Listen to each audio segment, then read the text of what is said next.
Welcome in. This is Chiefs Chase. My name is Mike Bassano, and thank you so much for joining me here on yet another edition of the Midweek Blitz. On 1st and 20, Mahomes steps up on the run, and look who's wide open. It's Kelce. And he lowers the shoulder at the Raider 40, and they've dug themselves out of a... The Midweek Blitz is where we break down everything Kansas City Chiefs and get you ready for the upcoming game. And this week, it's the Washington Commanders, the worst name in the entire NFL. The Commanders take command. And this game has just had a big wet blanket thrown on top of it. We'll tell you why that is coming up here in just a few minutes. But we have a lot to get to in this show with the 4-3 above 500 for the first time this season Kansas City Chiefs, because they look like they might be one of the best teams in the NFL. I think they are. We'll get deep into all of that. We'll also do power rankings. But first, we have huge news regarding the Chiefs and Commanders. And we'll tell you what that news is in just a few minutes. But first, the Chiefs are the best team in the NFL right now, and that shouldn't even be debatable. They are the only team that are top 5 in offense and top 5 in defense. The Chiefs are an insanely balanced team, a team that has leaned on the defense the last couple of years. For good reason. Spags and those boys have been holding it down. But you knew after last season, especially with the way the Super Bowl played out, that Patrick Mahomes wanted to uncork it in 2025. And considering the Chiefs now have Rashee Rice back, they have Hollywood Brown back, and they have Xavier Worthy, all three of them in the game at the same time for the first time ever, and the result was a 31-0 drumming of the Las Vegas absolute trash organization Raiders. So if that doesn't get you in line with the idea that the Kansas City Chiefs are not only the best team in the NFL, but the most stacked offense, the most suffocating defense, they do everything well. There isn't one thing the Chiefs don't do well, other than maybe Harrison Butker, who, by the way, was flawless against the Las Vegas Raiders. His first flawless game of the entire season, but he made it happen. And you know what?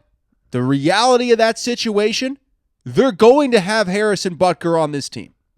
They're not going to move away from him even if he misses a bunch more. So what we have to do is we have to put all our healing, happy vibes into the universe and send them to Harrison Butker, because when the playoffs come, we have to know, not hope, but know Harrison Butker is going to deliver. And I think the Chiefs feel really confident in that fact.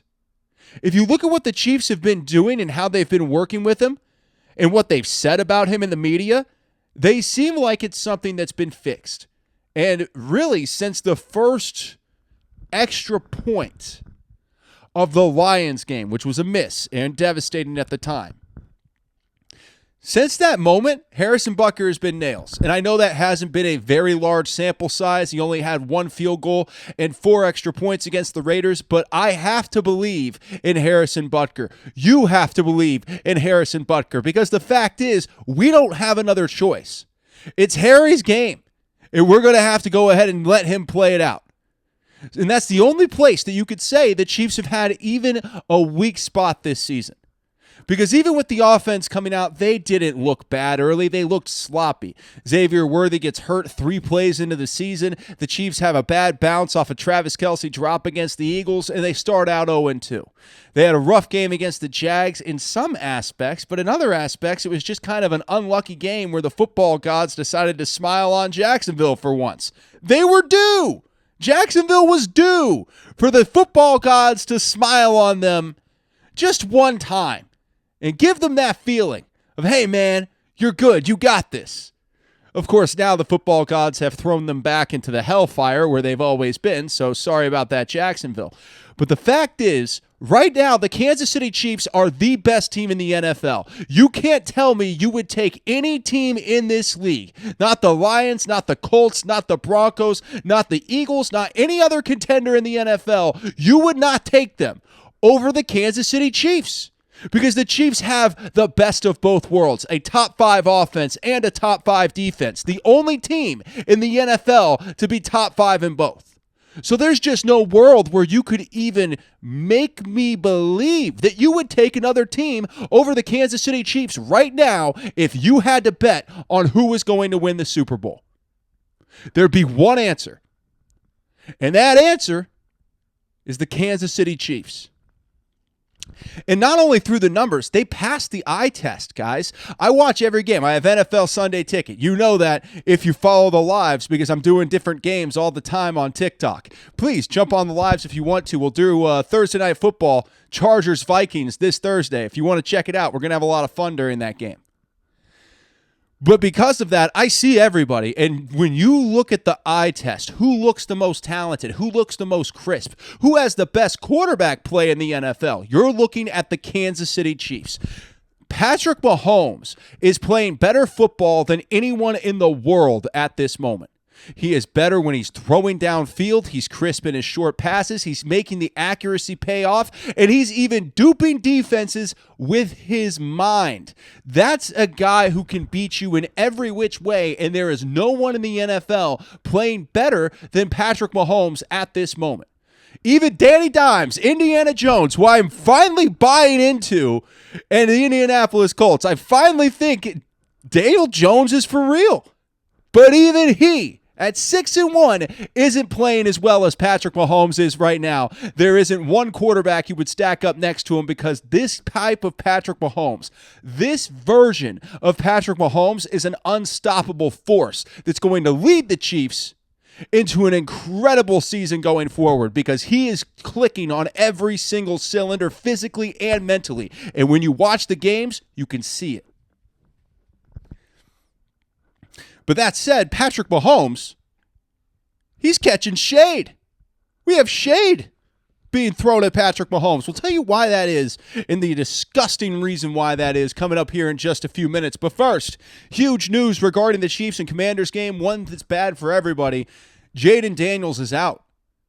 ESPN can't catch a break. They have a Monday Night Football game that was at least going to be somewhat interesting because if you have Jayden Daniels, you have a chance. But now Marcus Mariota is going to be the starting quarterback on Monday Night Football for the Washington Commanders, and the Kansas City Chiefs are at full strength.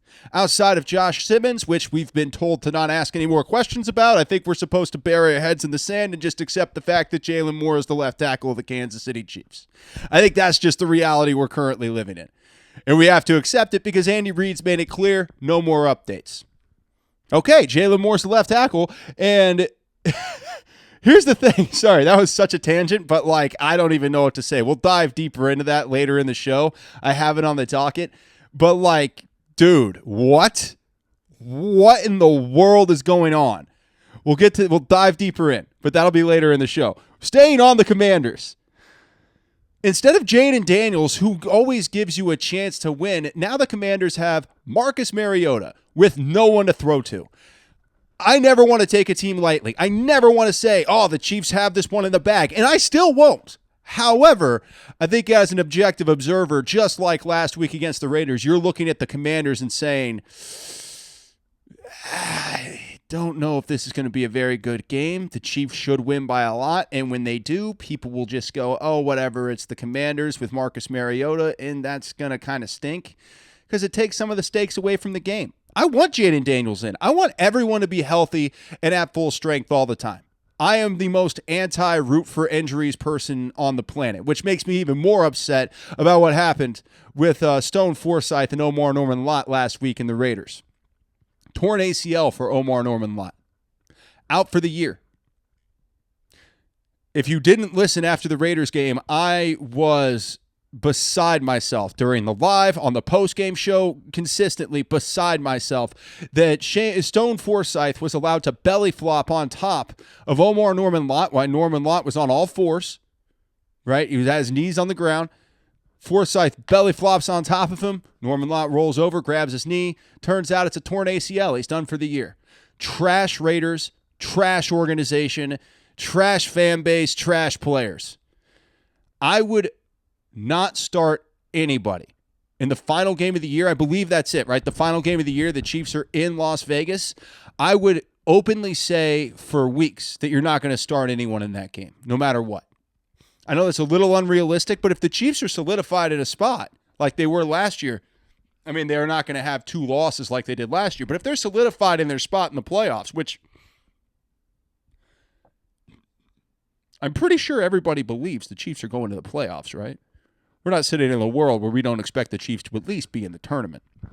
I know after the first 2 weeks there was some worry, but I think now everyone accepts the fact that this Chiefs team will, at the very least, be in the tournament, right? Come on, right? So if that's solidified by the final week, hopefully it is, so the Chiefs don't have to play anybody against the Raiders. In fact, I wouldn't even show up. Out of pure principle, I just wouldn't even show up. I'd say, hey, guess what? We're not going to go sell tickets to your trash stadium, Allegiant. By the way, it's pretty awesome if you've been there. But I wouldn't go. I wouldn't even show up. Pay the fines. Send a message. Make the where's the Stone Forsythe fine, by the way? He got the 15-yard penalty in the moment, but where's the fine for hurting Omar Norman-Lott? It's a personal foul penalty, which was correctly called as he belly flopped onto a defenseless player. But where's the fine? Maybe it'll come later in the week. Stay tuned on my social media, because if it does come, I will immediately do a video about it, because I am literally checking consistently to say, where's the Stone Forsythe fine? Because that was unacceptable by every definition. And it just shows what a trash organization the Raiders always have been. From the very beginning, that has been an absolute joke of an organization that should be just thrown out of the NFL. The only reason the Raiders even have value in the NFL is because they were a gang symbol. Outside of that, they have contributed nothing to the league. They've contributed nothing whatsoever as an organization, and the only thing they are in Vegas is an NFL team, so they can say, we have an NFL team, and opposing fan bases can come take over your stadium every single week. If it were up to me or any rational observer, the Raiders would be kicked out of the NFL purely because they add no value. Mark Davis and his clown bowl cut need to be thrown out of this league, and that entire organization needs to be decimated and thrown away. Bring in an expansion team. What city deserves one? Bring St. Louis back. Bring back the St. Louis Rams. We'll have 2 Rams teams. I'd rather have that than have the Raiders exist for one more day in the NFL. All right. I'm moving on, but I'm serious about that, man. Trash organization. Now, the Chiefs are victims of the laziest take in all of sports, without question. And we'll tell you what that is coming up here in just a few minutes. But first, Mahomes down the middle, and he's got him. Hollywood for the touchdown. Patrick Mahomes is catching shade as Pro Football Focus is the most worthless thing in the world. If you've been a Pro Football Focus fan, I apologize that you have been led astray by an organization that creates ridiculous stats that make no sense, as Patrick Mahomes is one of the lower-rated quarterbacks in the NFL, according to Pro Football Focus. In fact, they rank Patrick Mahomes below Geno Smith as far as quarterback passer grading. So if you believed at any time that Pro Football Focus was anything other than some pseudo-statistical organization that pretended to be important because they knew that people weren't smart enough to see through them until now, then I apologize that you were led astray, because they are clearly absolute garbage. And anybody that would have any metric that says Geno Smith is a better quarterback this season than Patrick Mahomes, those would be people who are lying to you. So thankfully, we can all just move on from Pro Football Focus, right? I mean, somebody there has to step up and go, hey guys, maybe we're just bamboozling people, and we should quit. Right? At a certain point, if you're ranking Geno Smith above Patrick Mahomes, and you're ranking Patrick Mahomes, like I think he's like 18th or 28th, something ridiculous. I didn't spend a lot of time looking at it, and I'm not going to spend a lot of time talking about it. But I know a lot of people like to throw PFF grades around. Oh, his PFF grade is this. I don't care about your PFF grade. In fact, if the NFL wants to maintain any credibility whatsoever, they'll take the Pro Football Focus grades off of the player introductions on primetime because, frankly, at this point, it's making the NFL look stupid. Moving on. I'm not going to spend a lot of time on that thing, man. But Andy Reid said something that was absolutely shocking at his press conference on Monday. We will tell you exactly what that is coming up here in just a second. But first, the Chiefs are victims of the laziest take in sports, which is that they get help from the referees. Every single week, it doesn't matter whether the Chiefs win by a touchdown, win by 4 touchdowns, win by 2 touchdowns. It doesn't matter. I have to hear about the referees because everybody's so pathetic that they can't handle losing. And now I got this stupid UTEP thing people are throwing out there. Did you see the UTEP report? You mean the university that was invented for miners? They're a mining university. That's where they got their mascot name, the Miners. So I'm sorry that the people in El Paso, Texas were able to manipulate some statistics to fit the narrative that you want to believe, but I will be damned if I'm going to sit here and say anything other than your narrative about the Chiefs getting help from the refs is absolute trash just because UTEP, some school in El Paso, Texas, decides, well, we did a study. Yeah, I did a study too. It says you're an idiot. That's my study. You're dumb. Stay at UTEP. That's the whole study. One line. You're an idiot. Because this is ridiculous, guys. I've watched every Chiefs game. I've watched the vast majority of games in the NFL, and I can tell you that bad calls are everywhere, and the Chiefs are not getting any kind of preferential treatment from the referees, and I can prove that with instance after instance after instance that I've talked about on this show. I don't need to manipulate a bunch of statistics to show you that the Chiefs aren't getting help from the referees. I don't have to do that because I have the truth on my side. The truth is what my eyes have seen and what your eyes have seen as well, which is the Chiefs games have been called fairly. Do missed calls happen? Absolutely. But they happen on both sides and they happen all the time. So if you want to cherry pick out little videos, I can do the same thing to every single team in the NFL and then create a narrative. The only reason that this narrative has been created against the Kansas City Chiefs is because the Chiefs are so dominant, because they're so much better than everybody else in the entire league. So people have to find a reason why that is, other than the Chiefs organization is amazing and your organization, especially the one in Las Vegas, is garbage. So you invent these things to try to make yourself feel better, but they're not reality. Reality is, bad calls happen in every game. The Chiefs don't get any more preferential treatment than anybody else. And Josh Allen still has the most roughing the passer penalty calls in the history of the NFL since his drafting year in 2018. I'll never stop bringing that up. People think Patrick Mahomes gets calls. Josh Allen gets more calls than any quarterback in the history of the league.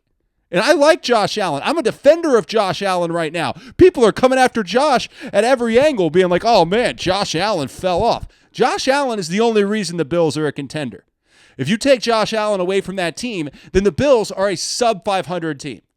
So I will defend Josh Allen as being an elite-level, top-end quarterback in this league and an absolute beast by every definition. But that does not change the fact that Josh Allen is by far the most coddled quarterback in the NFL. Bills fans can't figure out whether they love or hate me because I'll give you both. I'm not one side or the other, man. I will tell you, Josh Allen's amazing. He makes the Bills great. McDermott holds them back. And Josh Allen gets preferential treatment from the referees. By the way, if you want to say that Mahomes gets star calls, yes. He didn't used to get those. 2018, 2019, Mahomes didn't get any calls. But like every other star quarterback who's ever existed, Tom Brady, Aaron Rodgers, Drew Brees, we can go down the list through everybody. You always get calls when you're one of the elites because they want to keep the defense off of you because you mean money. Like, that's not that hard of a concept to understand, right? The NFL wants to make money, so they want to keep the hands off of their stars. If you take a cheap shot on a star quarterback, flags coming every single time. And certain guys, like Jackson Dart, won't get, and I think Jackson Dart is a franchise quarterback. He is a phenomenal player, and the Giants are much better than their record, which is why I'm very interested for the Giants and Broncos this week. That's a late afternoon game. The Chiefs play on Monday, so we will be live on TikTok for the Giants and the Broncos, kicking off at, I think, 3:05, maybe 3:25, the late afternoon window on Sunday. But Jackson Dart isn't going to get the same kind of calls that Patrick Mahomes gets, and he shouldn't. He's not Patrick Mahomes. He's Jackson Dart. In 3 years, Dart's going to get those calls. This is the way it is, man. It's the Michael Jordan thing. Michael Jordan got calls. Nobody else got too. What was the picture? Oh, my God. It's like my favorite thing. When they did the Dream Team. And I know this is a quick tangent, and then we'll get to Andy Reid in just a minute. But it was the Dream Team back in the 90s. And you had Michael Jordan standing with Magic Johnson and Larry Bird. And they're doing the picture for the Dream Team. And Magic goes, "Don't get too close to Michael or they'll call a foul."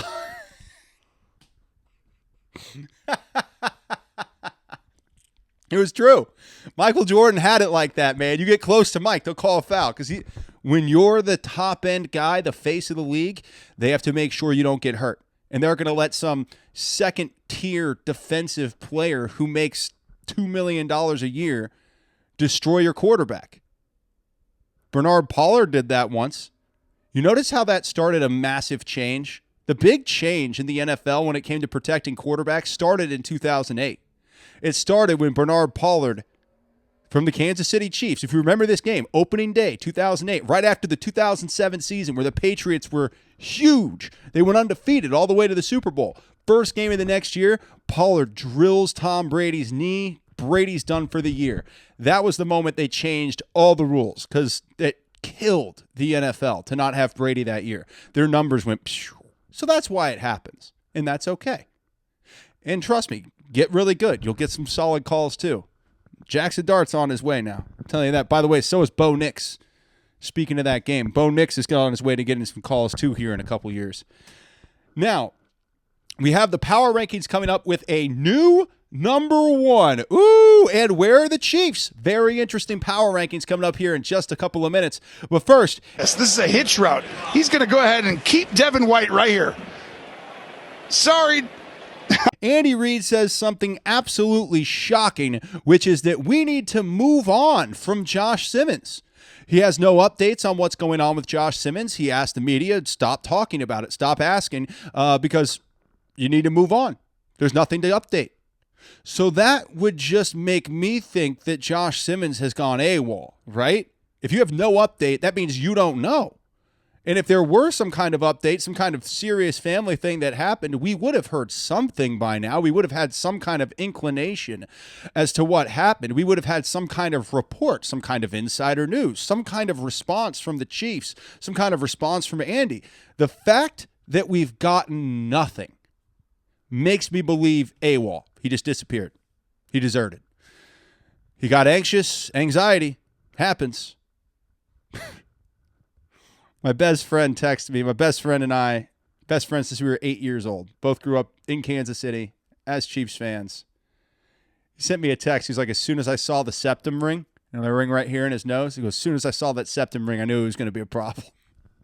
I think it's a ridiculous take, but he did say it before it happened, and now no one has an update on what's going on with Josh Simmons. Look, I don't know what to say. I have no idea what's going on. I've heard stuff. I've gotten comments about stuff, but I don't know. And I guess the comment that I've gotten and the responses I've gotten through my DMs from fans, I mean, this is not an accredited thing, and frankly, I'm not an accredited thing, and I'm not on a broadcast, so I can say whatever I want. I used to be on sports radio and sports television and all that stuff, but now that I'm not, I don't have to really play by any rule that, oh, you can't say that because you don't have anything substantial about it. What I know is this, because no one's dead. If someone's dead, I'm more hesitant about rumors. You know, if someone's really dead or really hurt. But if Josh Simmons were really hurt or someone had died or something like that, it would be in a paper. Like obituaries would exist, or, you know, a sign-in to a rehab, something. We would have some kind of information if it was anything other than Josh Simmons just disappearing and going AWOL. But what I heard via a DM from someone who will remain nameless is that Josh likes weed a lot, which is fine. It's legal in Missouri. But he can sometimes get paranoid and skip town. If that's what happened with Josh Simmons, that's incredibly disheartening because it's somebody's life being very negatively affected by a substance. I mean, I know it's not cocaine, it's not heroin, it's not all that stuff. But if that is what happened, and I don't know. That's just a thing I heard from somebody who I think has a little bit of information. It's really disheartening because he played so well. I mean, just talk about I hate to say this, but weed can make you waste talent. It can. It won't ruin your life necessarily, and for some people it probably helps them a little bit, I'm sure. But in some capacities, weed can mess your head up if you already have underlying mental illness issues. And I think with Josh Simmons, I think a generalized anxiety disorder would be obvious if this were the situation that he just left, which that's kind of what it looks like. So it would at least be a generalized anxiety disorder, probably with a lot of other stuff as well. But at the very least, generalized anxiety. And that, weed can make that a lot worse, especially if you're doing the wrong kind of weed, right? There's different kinds, different whatever. Consult your local dispensary. But if he's doing that, a lot of the wrong kind, and he already has underlying mental health issues, yeah, it can be a serious problem.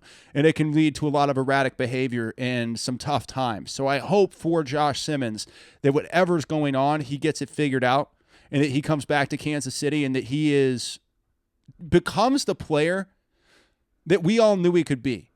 Because he can be an amazing player, guys. I mean, we've seen it. And that's what makes this frustrating. I know Andy Reid says move on from it. Bro, he's your first-round pick and starting left tackle. It's a huge deal. Thank goodness for Jalen Moore. I said it last week. I'll say it again. Thank goodness you gave Jalen Moore 2 years and $30 million, Brett Veach, because it might be extension time, bro. It might be extension time for Jalen Moore. If this is what's going on with Josh Simmons, even if he comes back, you have to have 2 left tackles then because you don't know what's going to happen with Josh. Goodness gracious, what a mess. What an absolute mess. And we'll move on from it there. I feel terrible for him. I mean, if he's got, because there are plenty of people that do a bunch of weed and there's no problem. So he's got an underlying mental health issue, clearly. And then if in fact that's what's going on. And honestly, at this point, what other option, what's your other idea that other than AWOL, other than he just skipped town?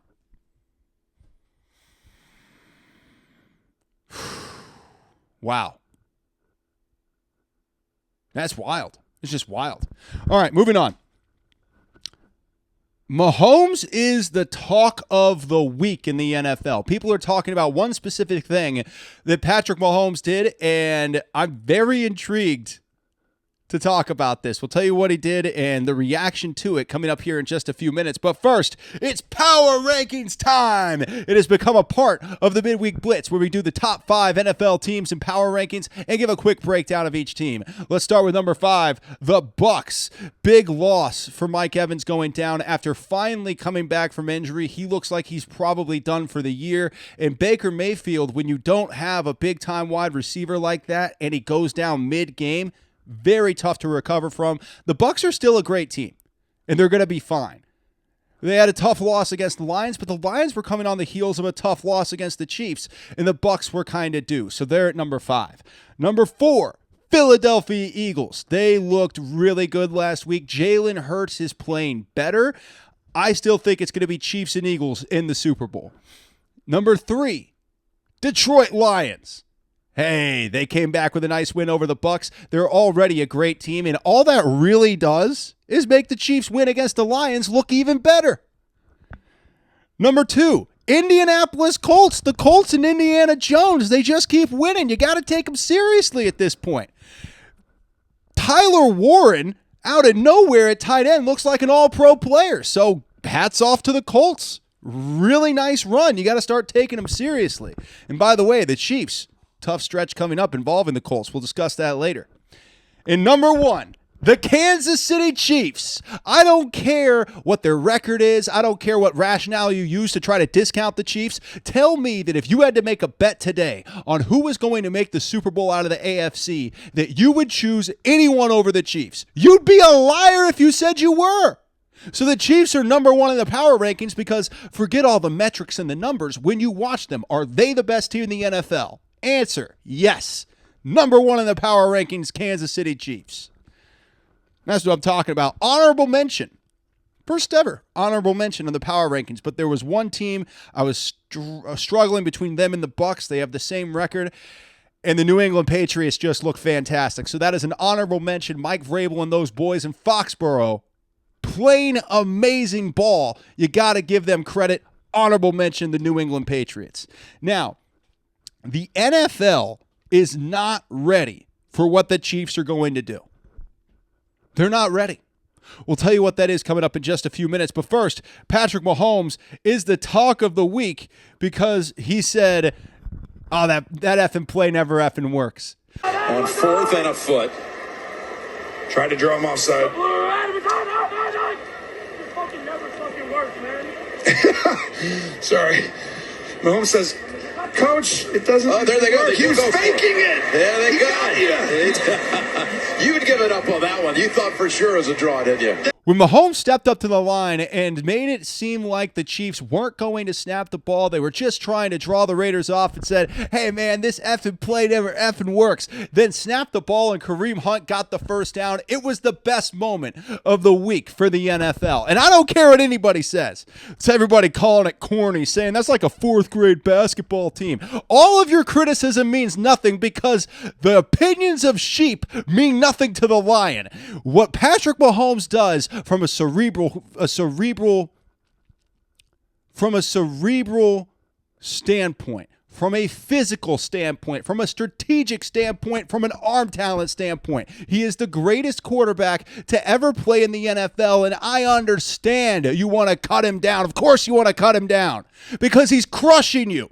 He's better than everyone you have. Of course you don't like him. I didn't like Tom Brady for years. I made every excuse as to why Tom Brady was never actually good and why the New England Patriots were a bunch of cheating garbage people. But then as the Chiefs became successful and I saw all the hatred and the lies surrounding the Chiefs, I finally got it. I was like, oh, okay, never mind. I was just being a hater of the Patriots, just like all of you are being haters of the Kansas City Chiefs, and you need to grow up. Yeah, like I've grown up. But yeah, grow up. Do as I say, not what I do. Grow up, become mature, and start loving the Kansas City Chiefs. It's your only option. But seriously, Patrick Mahomes consistently showing that he can beat you in every which way, and that's what upsets people. That they have to deal with the fact that no matter how great Mahomes is and all these other things, he's also an Oscar-worthy actor. And that makes people so mad. They're going to call it corny. They're going to call it something kids would do because the fact that Mahomes is that much better than them, it turns the anger in their soul, and I love it. I feed on that stuff, man. Bring all your anger onto me. I want it because Patrick Mahomes is going to keep delivering. I can see it in his eyes this year. I saw it last March when I started predicting that Mahomes would have this kind of year. I saw it in my fantasy football draft where I took Patrick Mahomes with the first pick in the second round. I had the last pick in the draft, snake draft, and went Ashton Genty, Patrick Mahomes. Both of which have paid off beautifully for me. So I saw it coming the whole way through, and I'm certainly not backing off of it now. Now, the Chiefs need to gear up, and we all need to get some type of relaxing agent. Whatever makes you relax, we got to get that on deck, and I'll tell you why here in just a few minutes.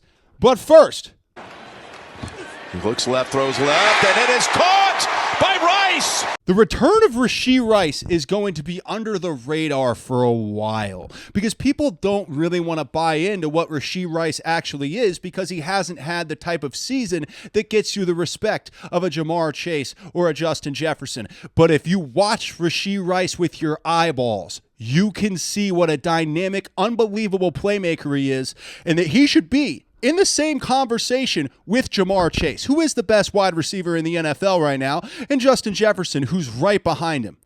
That is 100% true, and anybody who tries to tell me otherwise, you can argue with a wall. Rashee Rice's skill set is top-level, upper echelon, and I know some of us got to see it against the Raiders, and people will discount it because it was against the Raiders.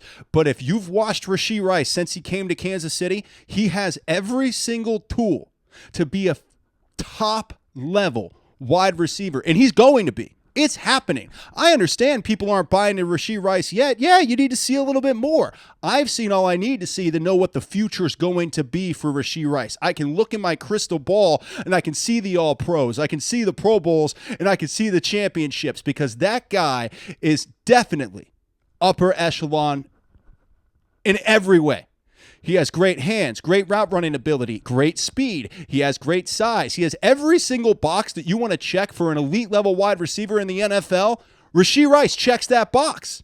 So, of course, you got to buy into a little bit of Rashee Rice. You would be, I think, closed-minded and a little bit overly prudent to not buy into Rashee Rice as a top-level wide receiver because you're like, I have to see a 1,500-yard receiving season before I buy in. Okay, but it's coming. I promise you that. It's coming. The 1,500-yard receiving season for Rashee Rice, it's on the way. Trust that. It's on the way. Now, I will say one more thing on Rashee Rice before we move on. I was shocked by the lack of discussion surrounding Rashee Rice after this week.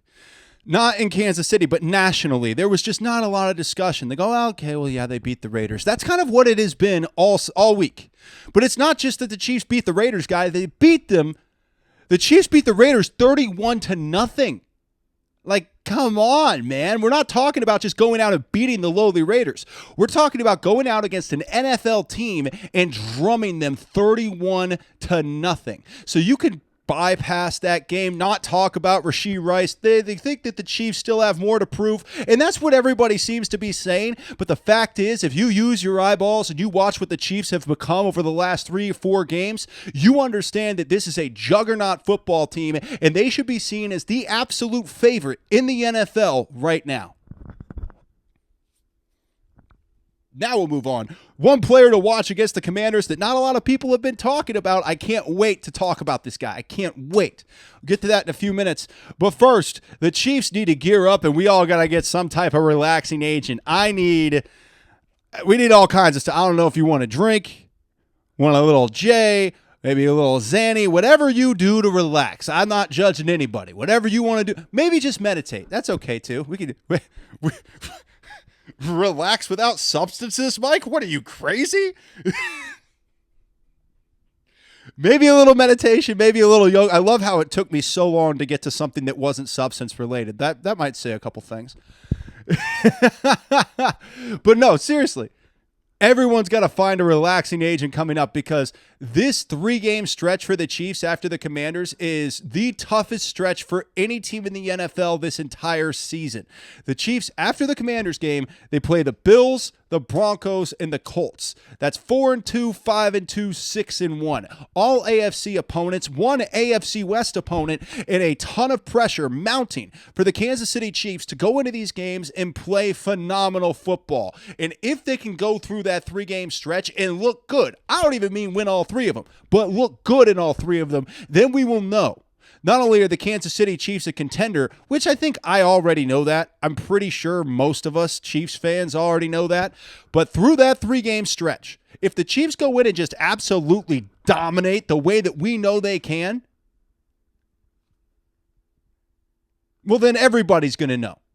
Everybody's going to be on board with the Kansas City Chiefs. Everybody's going to be on board with this team excelling far beyond where they are right now. I've already got them at number 1, but these 3 games, they will be obviously the hardest stretch for the Chiefs all season. And there's a bye week in there, which is great. It goes Bills, bye, Broncos, Colts. So good news is there's a bye during all of this.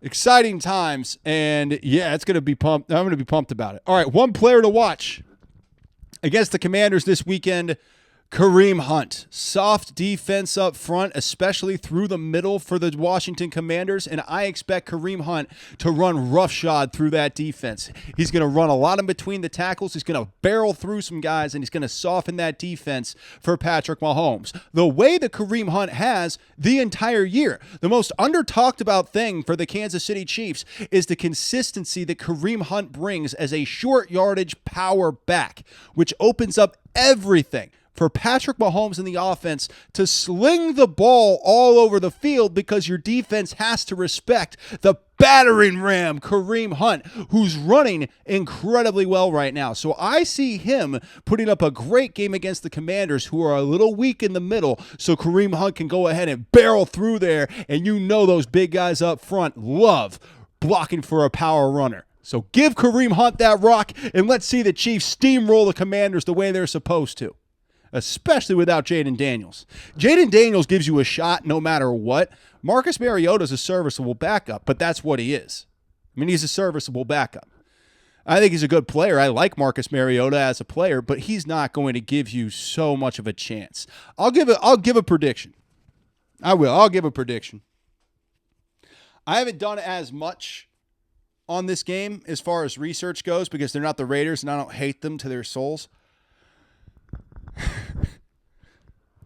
But I will say this. They got some decent running backs. They have some decent things on defense, pieces. But they have nothing cohesive on that team right now. And they're very injured on offense. Not just Jaden Daniels, but all their weapons are down. I mean, it's a very unlucky season for DC. And they had a very good year last year. Made it all the way to the NFC Championship game. And a lot of that was Jaden Daniels being a magician. They haven't had that this year because Jaden's been injured. And frankly, so much of their offense has been injured this year that it's tough to give them any grade other than an incomplete. So I expect the Chiefs to win this game. Let's go 41-17. Garbage time touchdown for the Commanders. I think it'll be like 41-10, but garbage time, Commanders get a touchdown. 41-17 Chiefs. Final prediction. Hey, look. I always want the game. You know what's nice?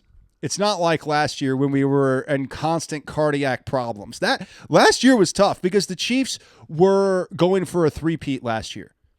So they got everybody's best shot. That's the biggest difference between last year and this year. This year, the Chiefs, you don't see teams going up against them and putting together insane game plans that we've never seen before to try to do everything they can to elevate and stop the Chiefs from a three-peat. Last year, every team played the Chiefs close. Every team played the Chiefs tough because it was everybody's Super Bowl. So the Chiefs, through a 17-game season last year, played 17 Super Bowls. And by the time they got to the real Super Bowl against the Eagles, you could tell they were exhausted. So the biggest difference between last year and this year, and why you're seeing blowout victories for the Chiefs, why you're seeing them put it on teams instead of barely win, is because teams aren't looking at this as their Super Bowl anymore, which is great for my mental health and my heart. So I'm not complaining. Awesome stuff, man. Have a great night. This has been Chiefs Chase, the Midweek Blitz. I'm Mike Bassano. Thank you so much for joining me and having fun with me, guys. I am a little high octane today, but you know what? Those things happen. I hope you enjoyed the show, even if I spoke at 100 miles per hour for way too much of it. Still, I hope you enjoyed it. I love you guys. I'll see you on the lives. Thursday night, we got the Chargers. Sunday, we got the Broncos. And I'll probably do something in the midday games, too, the noon games. We'll figure something out there. So, yes, check on TikTok, because sometimes I just go live randomly during games because I want to watch it with you guys. So, yeah, follow me for the lives. And if you just like the long-form show, that's awesome. Thank you so much. I appreciate that you like the long-form show and that you come join me every single week, twice a week. And I will see you on Monday night after the Chiefs and Commanders game. Have a great week.